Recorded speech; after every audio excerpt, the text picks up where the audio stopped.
सूत्रधार अपने आप को सिर्फ सिनेमा से पहचानता है।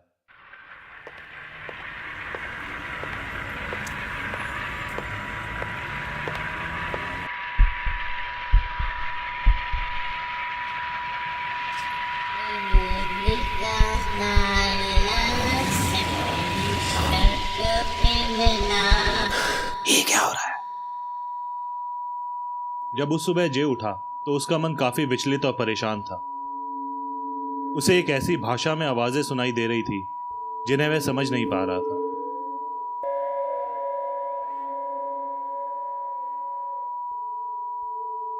ये कैसी आवाजें हैं? ये कौन सी भाषा है? वो थोड़ी देर के लिए अनिश्चित था कि क्या वो वास्तविकता में है या अभी भी एक स्वप्न में है।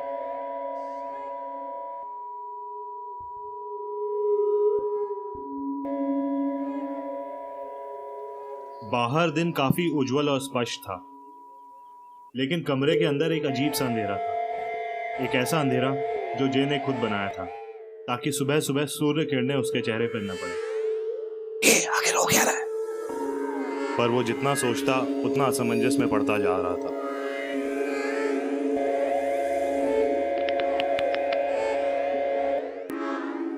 तभी उसे कुछ ऐसा दिखा कि उसे अपनी वास्तविकता पे संदेह हुआ। वो आदमी ये तो सिंह की तरह हो रहा है। कौन था वो?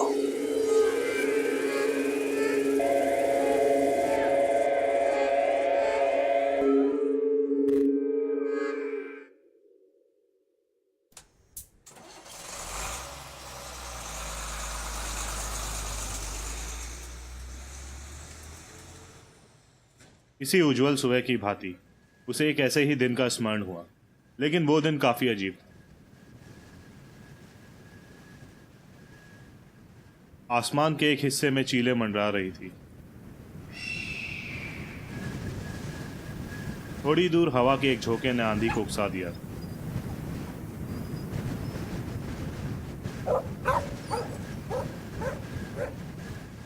अपने विचारों के उधेड़-बुन में चलते हुए जे को एक सिगरेट जलाने की इच्छा हुई और उसे तब यह एहसास हुआ कि वो एक सुनसान और अनजान जगह पहुंच गया, जहां वैसे पहुंचने की संभावना काफी कम थी। वहां उस वीरानियत में खड़ा एक आदमी जिज्ञासा से किसी चीज को देख रहा था। उसकी यही जिज्ञासा जे को उसके पास लेके गई और उनकी बातचीत शुरू हुई। क्या ये आश्चर्य की बात नहीं है कि दो अजनबी इस तरीके से यहाँ पे मिल रहे हैं? हाँ, पर ऐसा भी तो हो सकता है कि हमारे विचारों में कोई समानता हो जिसकी वजह से हम यहाँ पे मिल रहे हैं। हो सकता है ये एक इत्तेफाक ही हो। तुमने ये चादर क्यों लपेटी हुई है?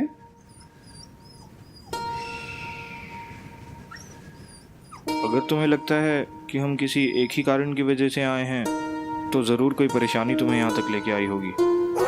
कह सकते हैं। जे ने एक पल के लिए अपनी परेशानी का कारण सोचा और तब उसे याद आया लूप्स।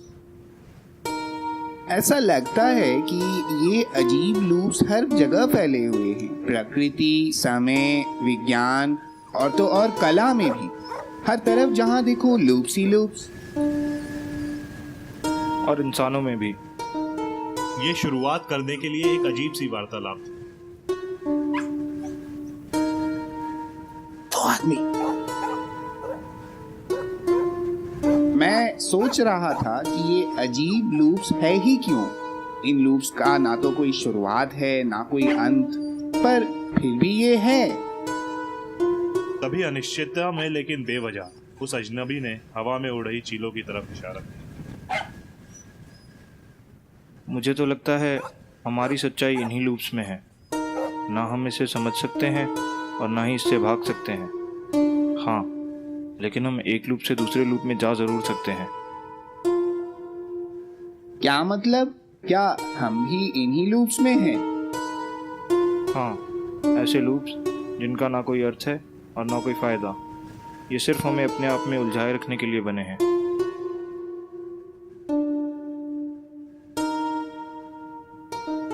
जे उस अजनबी की बात समझ नहीं पाया, पर कहीं ना कहीं उसे उसकी ये बात अद्भुत लगी। असलियत में उन दोनों की बातचीत का आधार ही अलग था। जे बात कर रहा था विज्ञान द्वारा पहचाने गए लूप्स की, जबकि वो अजनबी बात कर रहा था उन लूप्स की जो हम इंसानों ने खुद बनाए हैं। इन्हीं लूप्स की बातचीत के दौरान उसने पाया कि उनके विचारों में विभिन्नता की जगह ज्यादा समानताएं थी।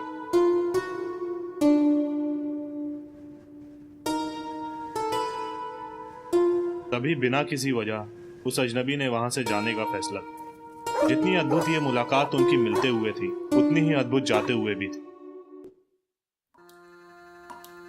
जे अब वर्तमान में था, पर उसे अभी भी इस हकीकत पे संदेह हो रहा था। वह ये समझ नहीं पा रहा था कि क्यों आज उसे अचानक उस दिन की यादें एक अजीब भाषा में सुनाई दे रही।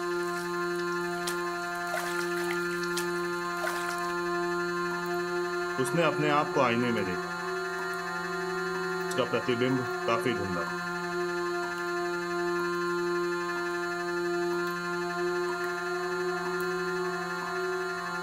लूप्स। उसने सोचने की कोशिश की, पर उसके मन में कोई विचार नहीं।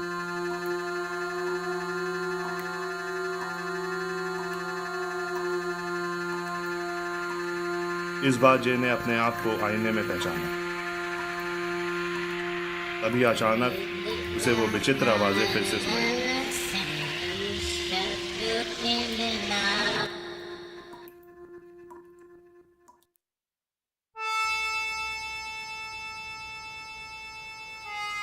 ये वही दिन था। सब कुछ अपनी निरस्ता बरकरार किए हुए थी। तभी या तो इत्तेफाक से या एक ही जैसे विचार होने के कारण उसकी मुलाकात उस अजनबी से फिर हुई।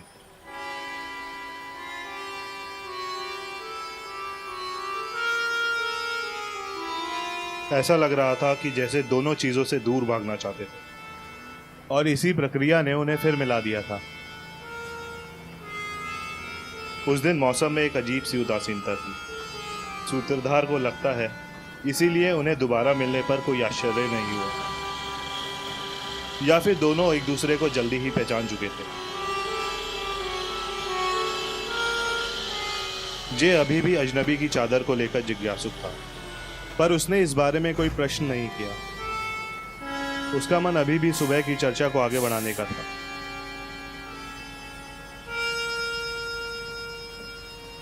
और उनकी बातचीत फिर शुरू हुई। अगर लूप से हमें आगे का पता चल सकता है, तो क्या हम इन लूप्स का फायदा नहीं उठा सकते? ऐसा लगता है, पर यह सिर्फ एक धोखा है। हम सोचते हैं कि हम लूप के दौराने के व्यवहार को समझ सकते हैं और हम उससे बचकर निकल सकते हैं, पर यह विचार लूप का बनाया हुआ ही एक धोखा है। जब तक हमें लगता है कि हम इस लूप से निकल चुके हैं, तब तक हम एक दूसरे लूप में जा चुके होते हैं और हमें इस बात का पता ही नहीं चलता। ये विचार जे और सूत्रधार दोनों को ही काफी अजीब लगे। तो तुम बताओ मुझे, क्या हम लूप्स की वजह से हैं या लूप्स हमारी वजह से? जे किसी को रास्ता बता रहा था।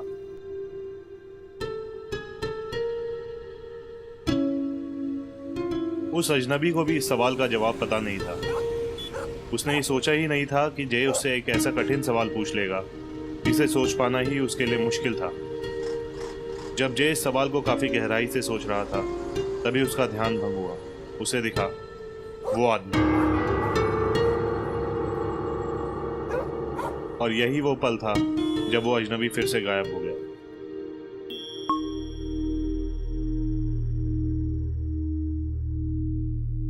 जे एक बार फिर से अपने कमरे में था, अस्थिर और परेशान।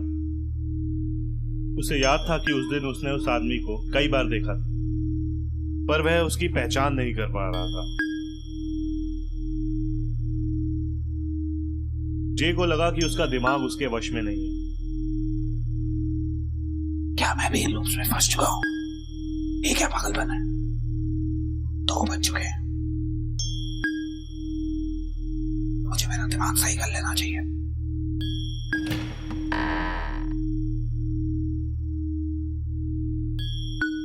आज मुझे क्या करना था? पर जे की नजर जब उस टेबल पर पड़ी तो उसे ये सवाल भूल गए। उसने बहुत ध्यान से टेबल पर पड़ी हुई चीजों को देखा।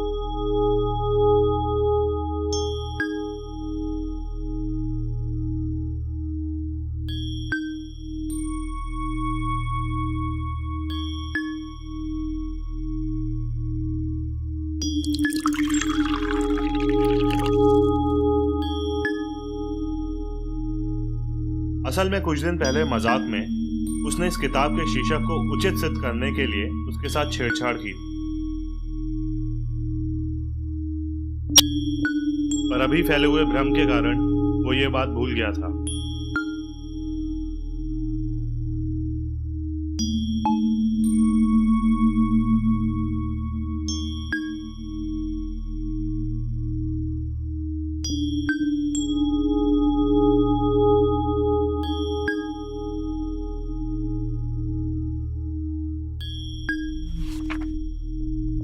उसने किताब के चित्रों को देखना शुरू किया। वे चित्र जिनका आधार सपना था। साधारण दिमाग के लिए ये सब बेतुके थे, लेकिन तब भी अद्भुत। पर यही तो हाल था जे के इस वास्तविकता का। तभी एक चित्र ने उसका ध्यान आकर्षित किया।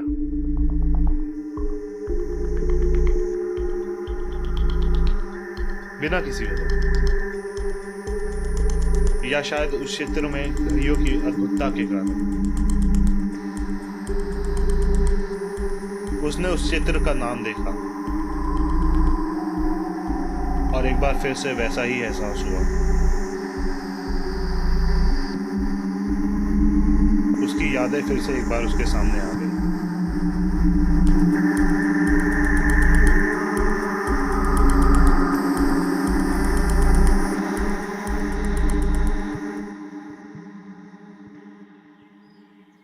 वह समय में कहीं वापस जा चुके थे। उस दिन उनकी यह तीसरी मुलाकात तकरीबन लिखित ही थी। यह तो महज एक संयोग की बात थी कि जिस विषय पर वो चर्चा कर रहे थे वह भी उसी का हिस्सा बन गए थे, लूप। वैसे तो यह मुलाकात भी इत्तेफाक से हुई थी, पर यह कितना सच है सूत्रधार कह नहीं सकता। आखिरकार वे एक ऐसी जगह मिले थे जो ना तो अलग थी और ना ही अजीब। जे के मन में अजनबी की चादर और उसके अचानक गायब हो जाने से जुड़े कई सवाल थे, लेकिन वो अजनबी से लूप्स की ही चर्चा को जारी रखना चाहता था। ये जो लूप्स है जिनके बारे में तुम बात कर रहे हो, इनका समय के साथ काफी गहरा संबंध होना चाहिए मेरे हिसाब से। पर क्या तुम्हें ये लगता है कि अभी जैसे मैं एक लूप में हूं जिसका खत्म होने का एक वक्त लगेगा, अगली बार उसी लूप को दोहराने में उतना ही वक्त लगेगा या उससे कम ज्यादा भी हो सकता है? जे अभी भी लूप्स को विज्ञान के माध्यम से सोच रहा था। सही कहा तुमने। लूप्स का समय के साथ एक गहरा संबंध है। ये लूप तब तक रहेंगे जब तक हम जीवित हैं।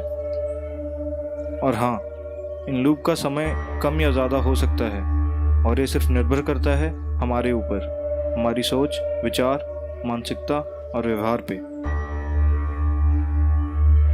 जे को उस आदमी की परछाई दिखी, पर उसने फिर ध्यान से सुनना शुरू किया। मुझे कुछ समझ नहीं आया। तुम एक सामान्य दिन का ही उदाहरण ले लो।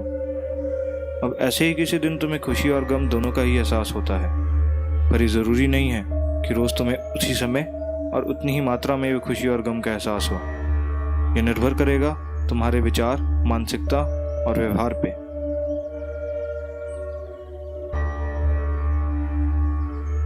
इस बात पे जे को एशर के एक चित्र का स्मरण हुआ, असेंडिंग और डिसेंडिंग, जिसे देखकर वह समझ नहीं पाता था कि सीढ़ियां चढ़ रही हैं या उतर रही हैं। तो अगर तुम कह रहे हो कि ये लूप सब जगह है और सब कुछ लूप में है, तो फिर एक लूप का प्रभाव दूसरे लूप में भी पड़ना चाहिए। सही कह रहे हो तुम। एक लूप का प्रभाव तो दूसरे पे पड़ता ही है, और इसी प्रभाव की वजह से या तो लूप बढ़ता है या घट जाता है। मेरे ख्याल से इसी प्रभाव का हमें लाभ उठाना चाहिए। आसान शब्दों में कहूँ तो इसी प्रभाव से या तो हम फायदे में रहते हैं या बिल्कुल बर्बाद हो जाते हैं।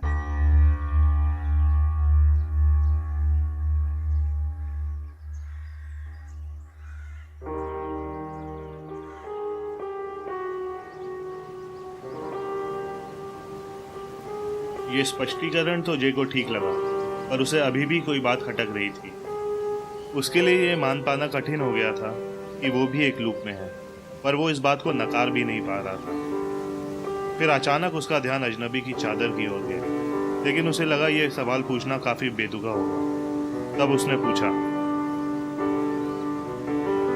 तुम्हें लूप्स के बारे में इतना सब कुछ कैसे पता? और तब उस अजनबी ने जे को एक कहानी सुनानी शुरू की। कहानी में उसने उसे एक ऐसे आदमी के बारे में बताया जो अपने ही एक सपने में अपने घर की सीढ़ियों में खो गया था। उसे सपने का इतना प्रभाव पड़ा कि उसे लगा ये सच्चाई है। पहले कुछ दिन तो उसे अपने कमरे में पहुंचने में कठिनाई हुई। उसे लगा कि वह इस सपने की तरह सच्चाई में भी वो इन सीढ़ियों में खोकर रह जाएगा और कभी अपने कमरे तक पहुंच नहीं पाएगा। और यह सपना बार बार आने के कारण उसे यकीन हो गया था कि यह सच्चाई है और कभी वो इन सीढ़ियों पर चढ़ नहीं पाएगा। निरंतर प्रयत्न करने के डर से उसकी इच्छा शक्ति खत्म हो गई थी। वह सपने और सच्चाई के लूप में फंस चुका था। वो आदमी, जे की आवाज एक बार फिर उसके स्मरण में गूंजी।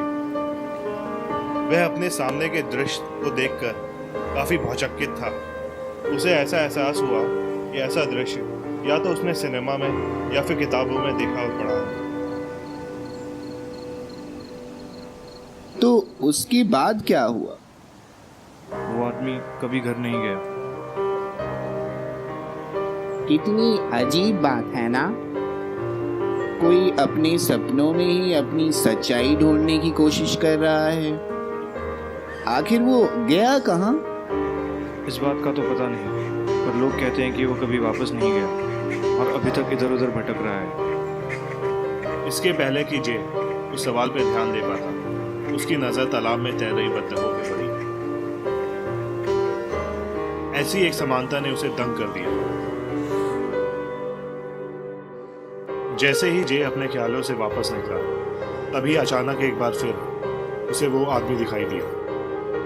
वह अजनबी को इस अद्भुत इत्तेफाक के बारे में बताने के लिए मुड़ा, पर वो तो पहले ही जा चुका था।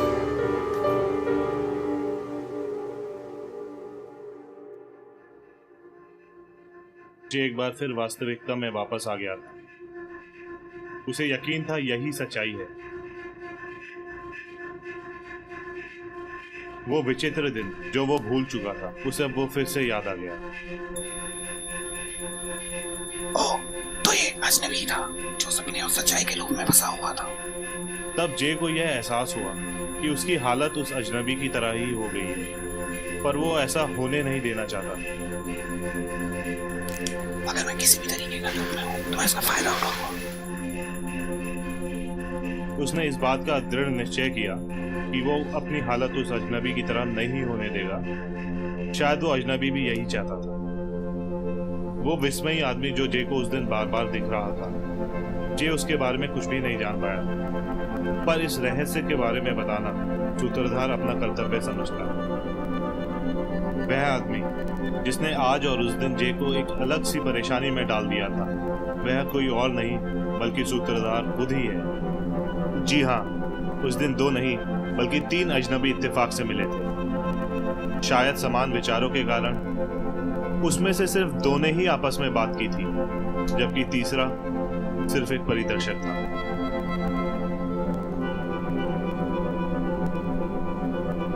जे को वो विचित्र आवाजें सुनना बंद हो गई थी। उस विचित्र दिन के स्मरण के बाद जे के चेहरे पर एक दृढ़ता थी और अब वो खुश था कि उसका दिन सामान्य रूप से शुरू हो गया। इस अनुवाद के बाद सूत्रधार एक सिगरेट पीना चाहेगा।